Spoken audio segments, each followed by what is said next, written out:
नमस्तेः स्वस्ति प्रदवरहस्ते सुहसिते महासिंहासिने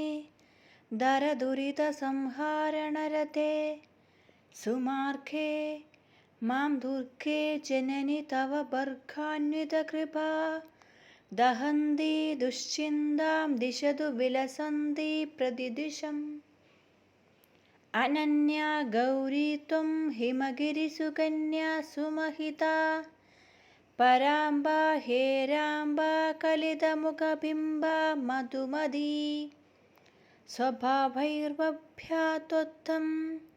मुनिमनुजसेव्या जनहिता ममान्धसन्तापं हृदयगतपापं हरे शिवे अपर्णा त्वं स्वर्णादिकमधुरवर्णा सुनयना सुहासा सल्लासा भुवनसमुपास्या सुलपना जगद्धात्री पात्री प्रगतिशुभधात्री भगवती प्रदेहि त्वं हार्दं परमसमुदारं प्रियकरम्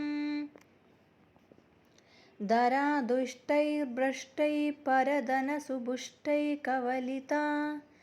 दुराचारद्वाराखिलखलबलोद्वेगदलिता महाकाली त्वं वै कषुणकषणां प्रशमनी महेशानी हन्त्री महिषधनुजानां विजयिनी इदानीं मे दिन्या हृदयमतिदीनं प्रतिदिनं विपद्ग्रस्तं त्रस्तं निखगति समस्तं जनपदं महाशङ्कातङ्कैर्व्यथितपृथिवीयं प्रमथिता नराणामार्तिं ते हरतु रणमूर्तिशरणथा समग्रे संसारे प्रसरतु तवोग्रं गुरुतरं स्वरूपं संहर्तुं धनुजकुलजातं कलिमलं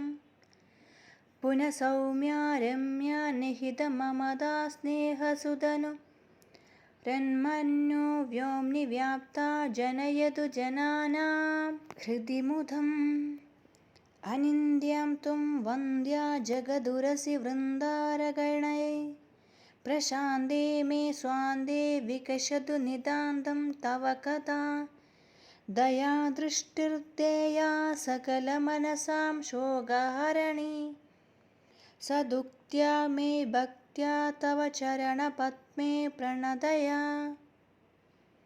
भवेद्गुर्वी चार्वी चिरदिवसमुर्वी गतभया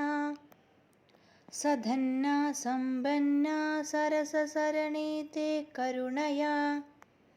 समुत्साहं हासं प्रियदशहरा पर्वसहितं सबर्या ते पर्यावरणकृतकार्या विनतुना।